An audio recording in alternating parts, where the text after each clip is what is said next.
Mornarica Sjedinjenih Američkih Država slovi za najjaču pomorsku silu na svetu. Niko joj nije ravan po vatrenoj moći, mobilnosti i broju. Njene perjanice su nosači aviona i helikoptera. Na jednom od njih bili smo samo nekoliko nedelja ranije. Sada je bilo vreme da se upoznamo sa još jednim, manjim, ali ni malo manje opasnim američkim ratnim plovilom. Brodom koji je učestvovao i u bombardovanju Jugoslavije 1999. Dame i gospodo, upoznajmo razarač Gonzales. I've been driving all night, my hands wet on the wheel.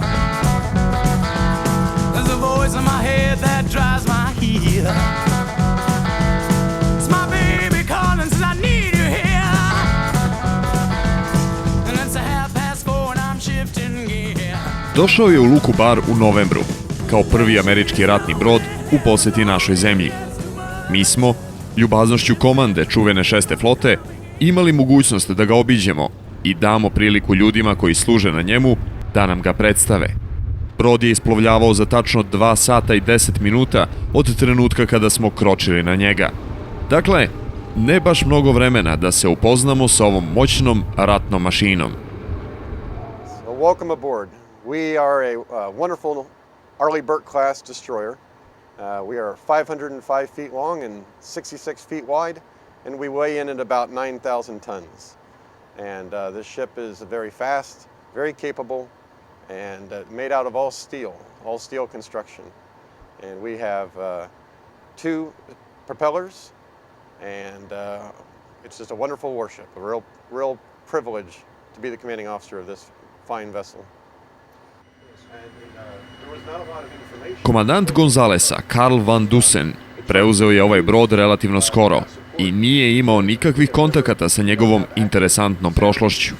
U stvari, ne samo kapetan, već verovatno skoro ni jedan član posade.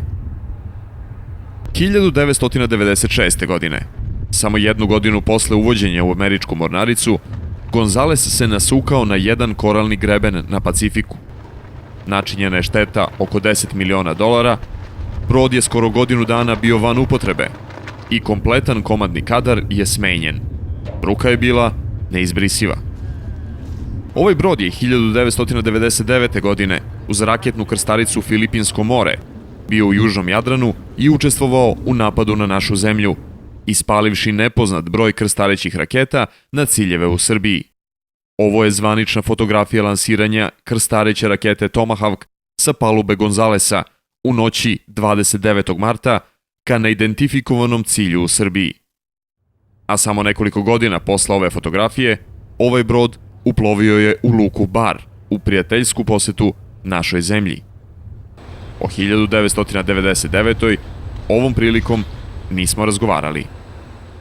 Our mission in our Navy is forward presence and engagement. So we sail for months overseas to learn the waters, to learn and support our coalition navies and allies. And most importantly today in this engagement and presence mission is the fight against terrorism. And the global war on terrorism, as we all know, has no boundaries and all the seas are vulnerable.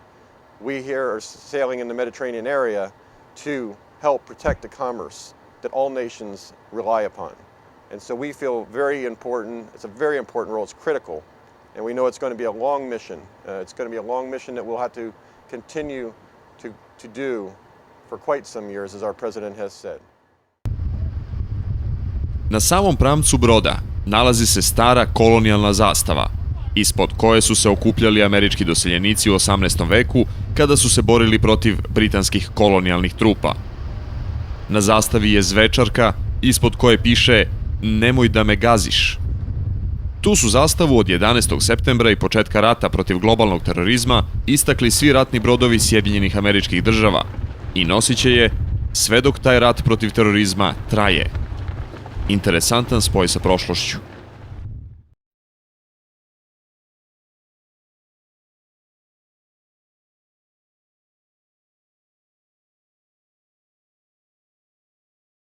Razarač Gonzales spada u respektabilne ratne brodove. U odnosu na njega, naš najveći ratni brod, raketna fregata Kotor, izgledala je kao omanji čamac. komandant broda Karl van Dusen uvodi nas u unutrašnjost Gonzalesa. We're going into an airlock, kind of like on a chamber where we must equalize the pressure. So please come. You have to step all the way in. It's rather tight. You almost feel like you're on an elevator. But please, you must come in. It is physically impossible to open this door Before we are closing this. and some of the other doors, but you can hear your ears. You can feel the difference. So now that it's equalized, we can go out. And this protects us in case of chemical warfare. It keeps the chemicals all out of the ship, and then it defeats any agents that try to come in the ship. So it's a very, very good warfare protection for us. We're going to go down one more steel ladder, so we'll be careful.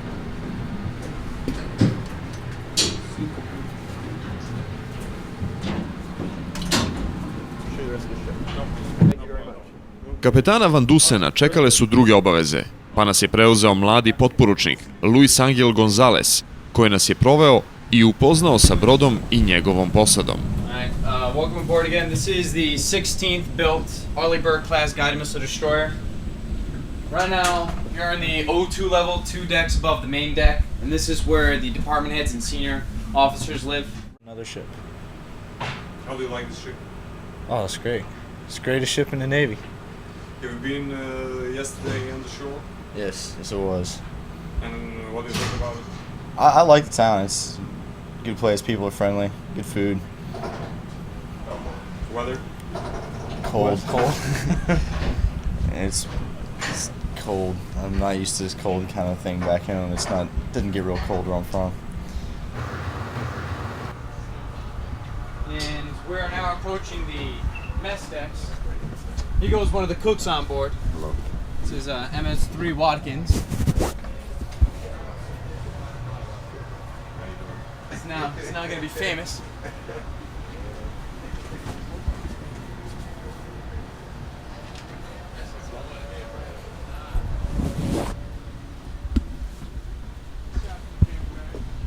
This is where the general crew assembles. This is their location.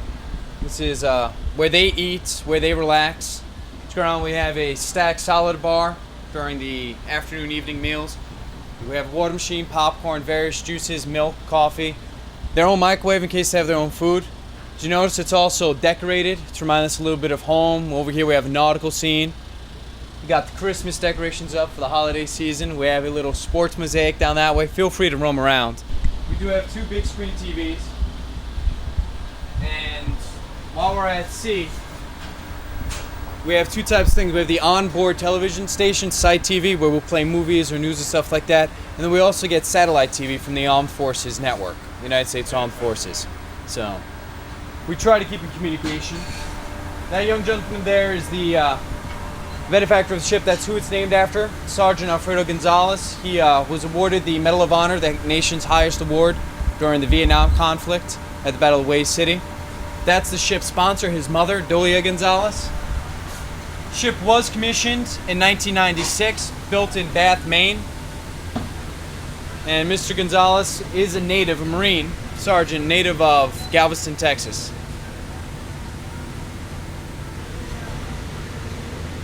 Every so often you might hit 10 or 15 degrees pitch. She rides pretty well because she's a wide ship. So we've seen 10-foot waves. People get seasick, but it's not too bad. When you eat, you gotta be careful. As you see, all the mats are made of, some sort of vinyl to keep the plate stationary. So that helps out a little bit, but people still get sick.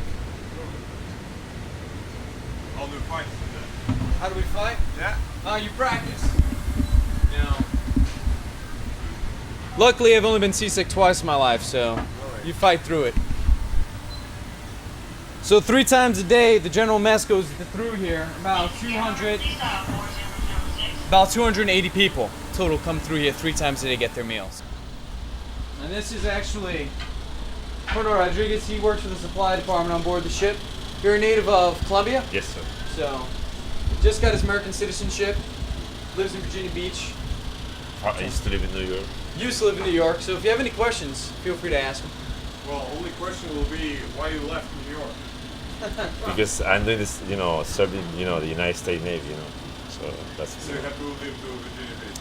no, New York City, because I came to Yeah, to Virginia Beach. Yeah, yes, So, yes, sir. And where do you like more, Virginia Beach or New York? New York City. Yeah. Thank you. All the best. Thank you, sir. The same. It's one thing you'll notice the crew from here is from everywhere. We have people from the St. Vincent Island, Virgin Islands. You have people from all over the United States, Colombia, Bolivian. I myself am a native of New York City and now do reside in Norfolk, Virginia. Right here, although it's locked just about getting underway, this is the post office. We have one postal clerk on board certified by the U.S. Postal Service. We have all the rules and regulations. This is how we get our mail at sea and mail stuff out. This is our little post box itself. You just drop it down, put the letter in there, one American stamp.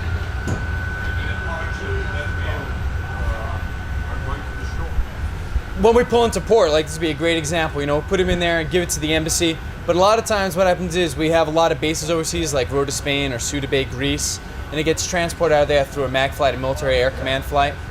But if you are At 1 sea? month Yeah. on the sea, Helicopters. Helicopters go through there, take it off of us, bring it to the carrier. And the carrier will launch a C-2 Greyhound plane, a replenishment aircraft, and send that ashore.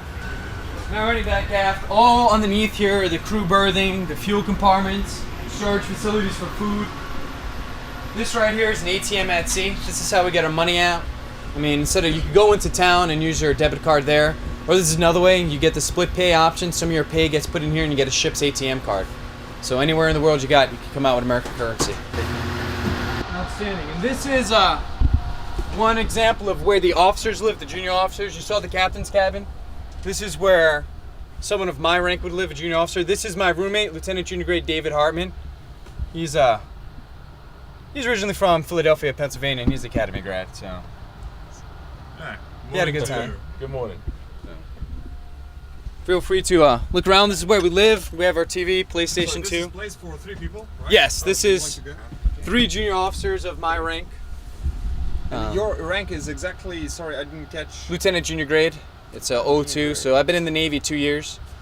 I graduated from Harvard University, got my commission out of there. Okay, from Harvard, you decided to join the Navy. Sir. Why? Serve my country. I mean, my family has always done it. I'm the first officer, first college graduate, but for me, I guess I'm an idealist. I love the Constitution. I do want to serve my country, and it's a great way to see the world, meet other people. Going through Harvard, I had friends from all over the world, and it's something that really made me appreciate, cooperation. My last deployment in 2001 was actually with NATO, and this ship, I was actually on this ship. We operated with the Dutch, the British, the Spanish, and it's a great camaraderie out there. Any sailor's a sailor is what I've realized. I saw that you have ATM machine. Yes. Is the money have any value here on the ship? Yes, I'll show you where you can actually spend the money. We'll go back around. Really? It's fun. Because I thought it was only for spending when you Town. were ashore. When you're on board, you get free laundry, free haircuts, and you get free food. But we do have times when you might miss a meal or two just because you work. And what happens is you have vending machines or ships where to go to. And we'll pass through there. This area right here is the controlling station. Over here is the central control station for the engineering plant. This ship runs off of 4 gas turbine engines similar to what was in the DC-10 aircraft airframe. We also have 3 gas turbine generators for electricity. It's a very redundant system. We have 4 steering units, 2 shafts capable of 110,000 horsepower.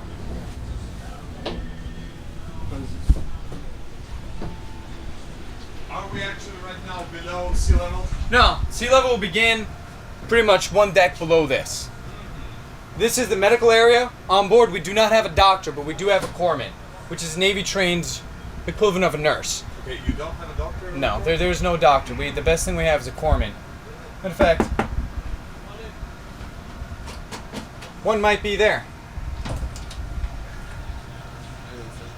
Matter of fact, there goes a corpsman right now, and this is a Serbian. Let's give him a quick tour. This is Lieutenant Wick, Elizabeth Wick. She's one of the females on board. She's the assistant operations officer. You all right? You break yourself? I'm alright, sir. And this is a fine specimen of American right here. That's Boats Evans. Alright, be up to Evans. So what happens? What happens if somebody gets quite seriously ill? And there goes Big Doc, right behind you. Right behind you. Oh.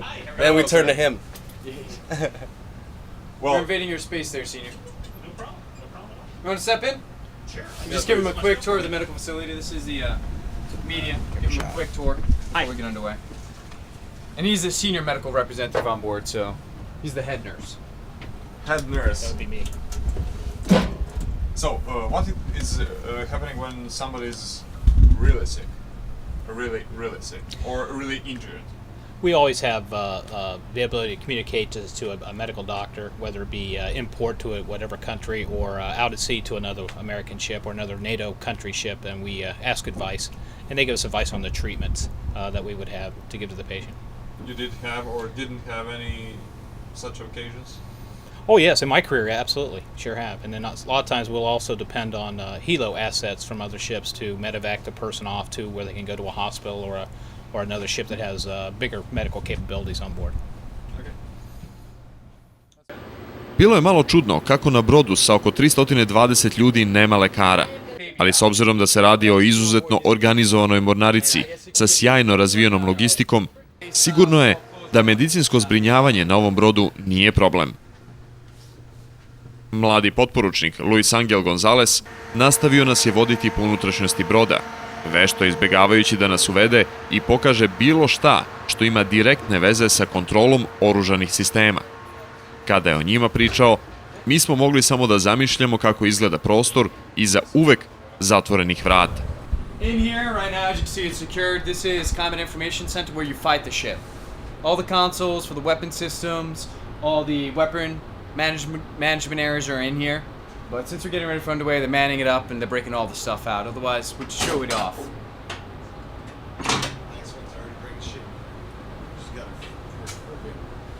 Stuff hanging up, airing out.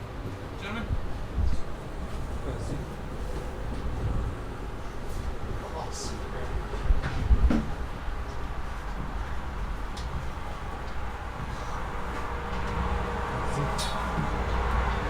Right here, you have your vending machines. In case you ever miss a meal, this is where your money would be used, for example.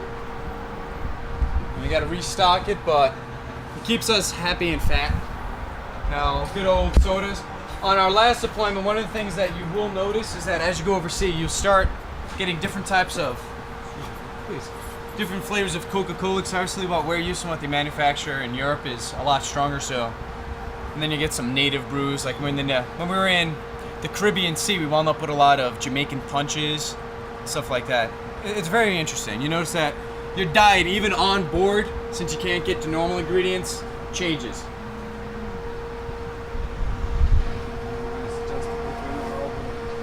Hey, here goes my counterpart. Here's another lieutenant junior grade. He was actually on a submarine, attack submarine, before coming here.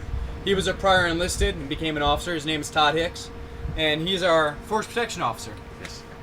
Why did you decide to change from submarine to surface vessel? Wanted to see the sunlight. I did 10 years on submarines and then got commissioned and thought I'd try my hand at the surface fleet. You didn't afraid? No, never. Never. Brave guy. Thank you. So you throw out all these. This is all our damaged equipment. If you open it up, these are just your standard. We call them SCBAs, but it's just what your normal fire departments use in case there was ever a combat casualty. And it's scattered throughout everywhere. You see casualty power things in case we lost electricity. We have backup ways to make sure we keep all the necessary systems up, mainly the weapon systems. And right here, as you can see, it's closed right now due to cleaning the berthing, getting underway. But this is the ship's store. This is where you could get laundry soap, you could get body soap, shampoo, music CDs, PlayStations, video cameras, watches. All the money that is made by the ship's store goes right back into our MWR fund. The MWR fund itself will sponsor tours for the crew when we go overseas, beers on the pier for entertainment and stuff like that. So it comes right back to us, even though you spend your money here. It's a good way to keep care of the crew when you're overseas, make them all happy. You got your various firefighters. Vreme kada je Gonzales trebalo da isplovi iz luke Bar se približilo, pa je zato bio blizu i završetak naše posete njemu. Za kraj, Luis Angel nas je odveo na glavnu palubu. One and only question, is it cold for you here? Look at that.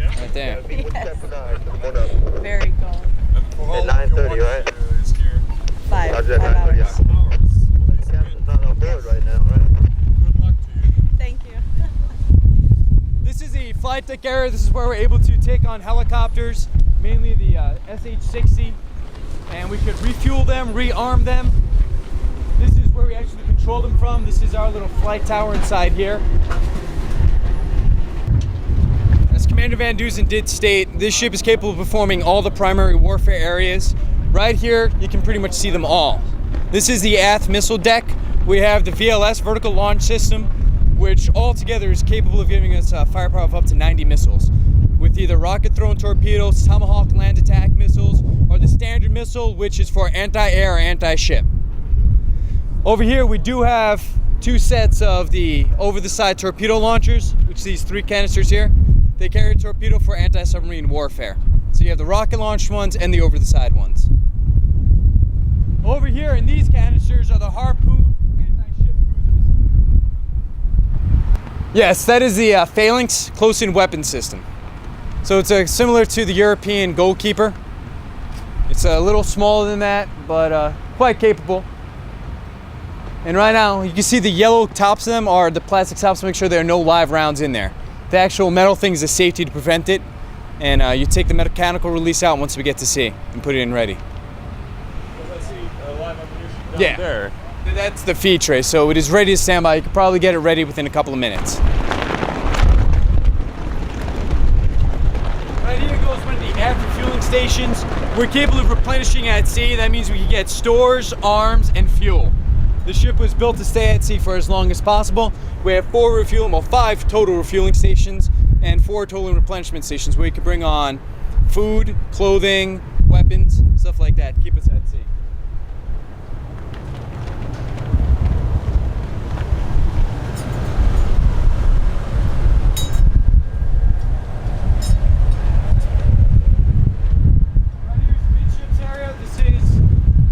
The actual sliding pad eye, and we connect this to another ship and then ferry stores across, foods on pallets, and drop them down. So this is how we would do it at sea to get our food and stuff like that. Up here you have your spy radar, which is our primary 3D air search phase array radar, and that's the mast with all the communications and electronics equipment. These 2 stacks here are for the intake and exhaust of the gas turbine engines, similar to jet engines for the propulsion of the ship. Also, as you can see on both sides, right now when we're in port, we have various small caliber arms from 50 cals to the M60 for force protection requirement reasons. This is the forecastle where we have our forward VLS launcher. Similar to the back one, has the same functions, carries all 3 types of missiles. And the 5-inch 54 caliber weapon right here. It's our gun mounts primary battery. Yes. I mean, we manually feed it, but then after that, it's all mechanically launched, pushed by a button from combat. And that's pretty much all the weapon systems. We do have a forward phalanx here. As you can see up there was the bridge where you got to interview the captain. And we do have 2 forward replenishment stations here. I to je bilo sve što smo videli i čuli tokom naše dvosatne posete američkom razaraču Gonzales u luci Bar. Tačno u 10:10, uz zvuke Oj svijetla majska zoro sa komandnog mosta, Gonzales se otisnuo sa doka barske luke. Kapetan Karl Van Dusen tu je pesmu pustio u znak počasti prema luci u kojoj su bili njegov brod i posada. I dok Gonzales odlazi na pučinu ka nama nepoznatoj destinaciji, nismo mogli da se otmemo utisku veličine i snage ovog plovila. Utisku da je dobro videti da nam ovakva plovila dolaze i odlaze u miru. Utisak da su se ljudi koji su nam došli u goste osjećali prijatno kod nas. Ali u isto vreme, nismo se mogli oteti utisku da je prvi američki brod koji je uplovio u naše teritorijalne vode moglo da bude bilo koje drugo plovilo iz te ogromne ratne mornarice, a ne ono koje je bombardovalo našu zemlju. Simbolika njegovog uplovljavanja u barsku luku ostavila je gorak i neprijatan ukus u ustima. Kao da nam je stavila do znanja da smo 1999. poraženi i da je pobednik stigao. Trebalo je ipak da bude neko drugi.